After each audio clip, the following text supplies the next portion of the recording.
I have a plethora of wonderful artists in my community, and one of the best is my own personal artist who does my emotes, and anything else that I need from them is Roachums, Roachmade, roachroom.art/shop. Anyways, they made me a tier list of just some random little guys, and this is me doing it. Enjoy. Ooh, this is a good one. Tara, these are wonderful. You did such a good job. I'm gonna alter this slightly. Roommate, chill friend, acquaintance, frenemy, enemy. This guy looks like, despite his face, he's very easy to talk to. Definitely a good listener. I don't feel like the things that they say would be particularly poignant, but I think that he listens and he can respond accordingly and come to conclusions with you in a conversation. Unfortunately, this person is very tired, which means that they stay up way too late and would keep me up and annoy the fuck out of me. So they are a chill friend. Next up, we have Bert. This is Bert. Bert has a butt. Bert's wearing a tie, and that means that Bert is business casual or business. I think that Bert is a lot like me in the way that Bert comes across as very sassy, but is maybe a little insecure on the inside. And you know what? That's fine. That is Bert's prerogative. Bert probably has a lot to say, but I don't know that Bert has a lot to say of substance. Bert's been able to skirt along the coattails of having a thick, juicy ass for everyone to be impressed by. Bert needs to take some time to self-reflect and figure out what they really want to do. Bert is an acquaintance. Next up, we have George. Clarifying question, is George a goose, a duck, or a swan? I met George on Tinder, and we met at a coffee shop, and George called me a slur. What does that neck do? Very good question. That neck yells slurs at me. George spends a lot of time at the coffee shop because he's also that kind of slur. That's honestly, that's a good point. Is that George is probably a chill friend for sure. Next up, Glurm. Glurm is a little bitch. Glurm grew up in a rural area and is still coming to terms with a lot of their ingrained phobias and isms. Bit of a mama's child, takes after their mom in a bad way, calls them every night, but is in a committed relationship and living with a partner. Glurm means well, but you have to do a lot of benefit of the doubt giving and then explaining. And sometimes you just don't feel like explaining. So Glurm is a frenemy. Next up, we have Hoyt. Hoyt runs the local gas station. Hoyt was given that flower by one of the local high school girls on the way into work, and his daughter said it made him look cute, so he wore it all day. Hoyt memorizes all of his customers' cars, so he knows whenever you're coming in. And if you're short $1, he'll be like, "You'll be back tomorrow. You can pay me then." I would live with Hoyt. He doesn't do it for me sexually, but I would be Hoyt's roommate. Or his daughter's going to college and moving out, and he said, "I'm gonna be lonely. I need a roommate. Do you wanna move in? You can just pay me a little bit of rent." Yeah, buddy. Next up, we have Horace. Horace comes over to your cubicle and he knocks over a picture that you had brought from home. And he says, "What's up, loser?" But it's like endearing, because you know that come when it's time for lunch, he'll be like, "Let's take our breaks at the same time, and then we'll go to Sonic and he'll buy me a smash burger. And then, you know, the next time I'll buy him lunch." And that's just what we do, you know? Horace here is another roommate. I talked myself into it. This is Howard. Howard has a problem. Howard is very intelligent, but maybe too intelligent for their own good. And it gives them a sense of superiority. They're always giving people sideways glances because they said something slightly incorrect, or maybe they disagree with an opinion. Howard can definitely quote precedential law. He could be like, "Oh yeah, Riley versus Texas, 1999. I remember that. Can't believe she got away with that." Howard's favorite movie is Citizen Kane. And that's why Howard is an acquaintance, but we don't let Howard get close because Howard looks down on us and we can feel it, but they're nice. They're nice. This is Jack with a K. Jack almost ran me over at a crosswalk. Jack might be going through a midlife crisis. You would think that Jack smokes weed at work, but Jack doesn't smoke weed anymore. They take mushroom gummies. Jack is left-leaning, but Jack owns a gun and Jack goes to shooting ranges and shoots that gun. Jack unfortunately never pays rent on time and is very bad about chipping in for the electric bill whenever it's time to pay. So unfortunately, Jack is just a chill friend. Lemmy needs a hug. Lemmy got this balloon on Free Balloon Day, and they really, really thought it was gonna change their mind about the rain that impeded their trip to the beach, but it didn't. It didn't change it. Lemmy, unfortunately, has shit like this happen to them all the time. Lemmy is just so self-centered. Lemmy has a hard time, but Lemmy's also full of themselves, and that's unfortunate because I think Lemmy is well-natured, but Lemmy makes up for it. Do you want to know why? Because Lemmy works at Starbucks and will let you use their employee code. Lemmy's figuring it out, and that's why Lemmy is our acquaintance. This is Lisa the ghost lamp. Lisa is a ghost lamp and therefore is only truly sentient and alive when plugged in. You're actually witnessing Lisa the ghost lamp descend back into silence, back into nothingness, back into the void. Lisa only exists when someone is there to witness Lisa. And that means that Lisa is very other people centric. Lisa doesn't have much of a personality.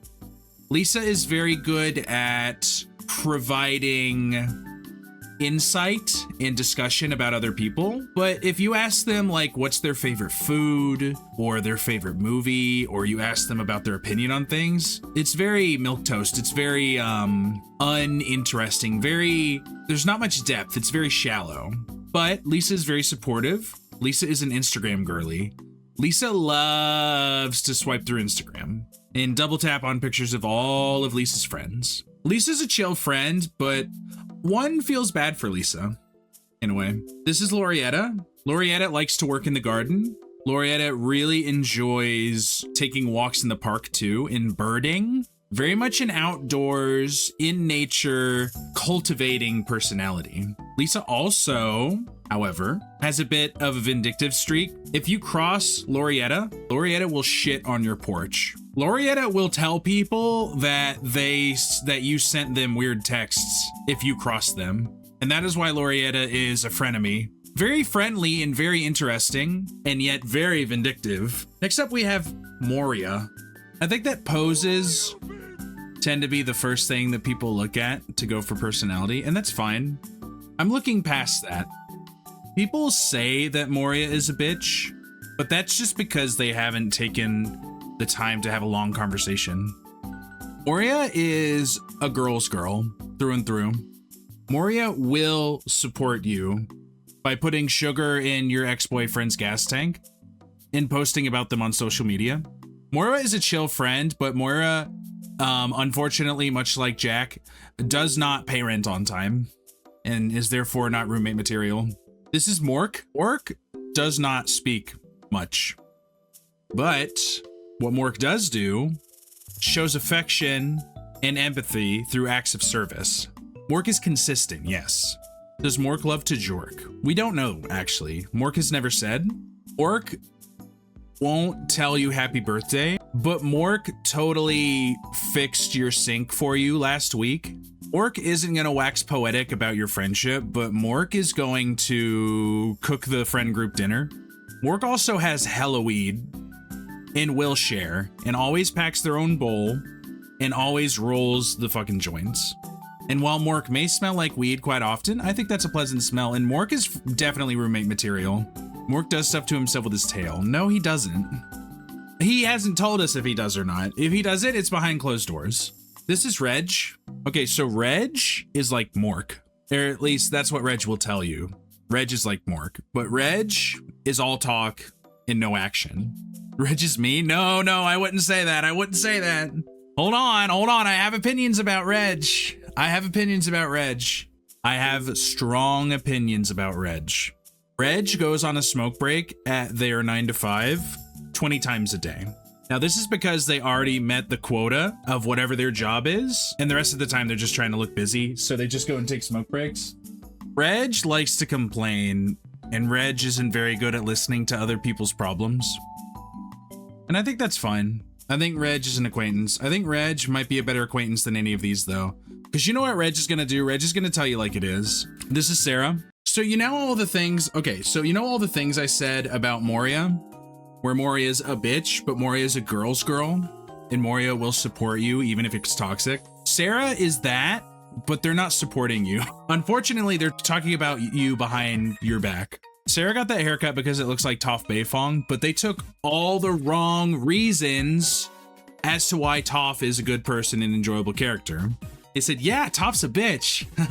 I'm a bitch, you know? Instead of Toph's a very grounded, real person who supports their friends very, very fiercely, despite their rough exterior. All Sarah picked up on was the rough exterior. Sarah subtweets you. Sarah's also still on Twitter. And that makes Sarah my enemy. Rough exterior, middle right. Sarah uses Grok. Sarah says, Grok, show me this guy's balls. But it's not a joke. This is Simon. Simon is kind of like our dear friend, Boy Fringus. But Simon's problem, if you can call it a problem, Simon's issue is that Simon takes it out on his friends. Simon doesn't have a cup or a mug that says, don't talk to me before I've had my coffee, but they do have the mindset. And it's a little annoying because you don't even want to talk to them after they had their coffee, because all they're going to do is either have a sarcastic quip about the day and how shitty it is, or about whatever you were telling them about, or they'll have a complaint. And that's unfortunate because you know what? Simon's very good natured, but Simon is too jaded. Simon has too much trauma around everything, honestly. So while we do not blame Simon for the tongue-in-cheek jabs and quips and the lack of self-awareness, we cannot forgive it. And therefore, Simon is a frenemy. This is Slurg. Slurg is my best friend. Slurg is almost as good as Hoyt. But while Hoyt is very grounded and like a central part of a community that holds everyone together and keeps everyone going, Slurg is just super fucking chill and fun to hang out with. Slurg is Jake the dog. Yes, but a ghost. This is Soul. Now Soul here, Soul means very well, and Soul is very kind. Soul's clumsy. They never make it anyone's problem, but they definitely are accident prone. And you feel bad, but it's like, you know, that's Soul. That's just what happens. Soul's clumsy. Soul's very insightful, and Soul has a lot of good things to say whenever you tell them about your problems, but they can be a little too solution oriented when all you really needed was an ear to listen to. So they are definitely a chill friend, but it would get old if someone tried to solve your problems all the time. So they are not a roommate. They're definitely like up here though. This is Tack.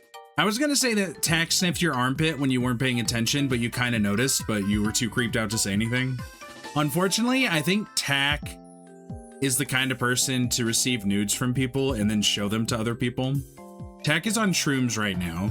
Tack is like your drug dealer from college's best friend who doesn't wear enough deodorant and is constantly rolling or on shrooms, but like doesn't really contribute anything to the conversation other than laughing a little too loud or like putting something up on the TV and it's like a YouTube video that's a little too long.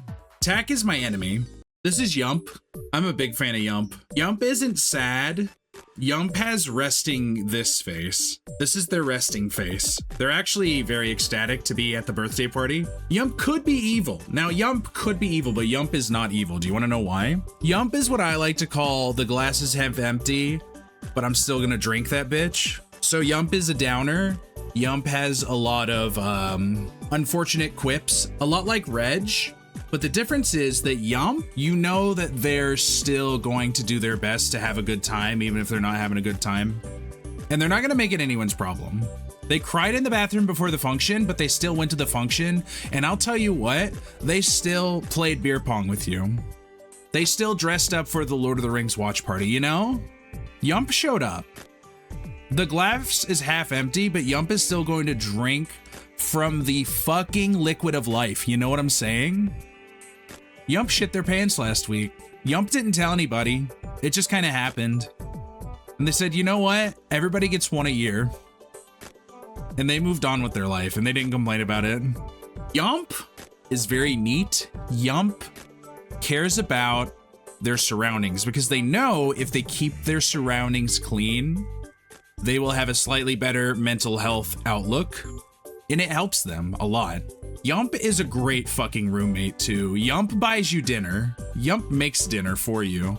They said, well, I wasn't feeling good and sometimes cooking makes me feel better, so I made us all pasta salad or some shit. There you go. There is your little guy tier list. If someone made me pasta salad, I would kill them on the spot. You're not human.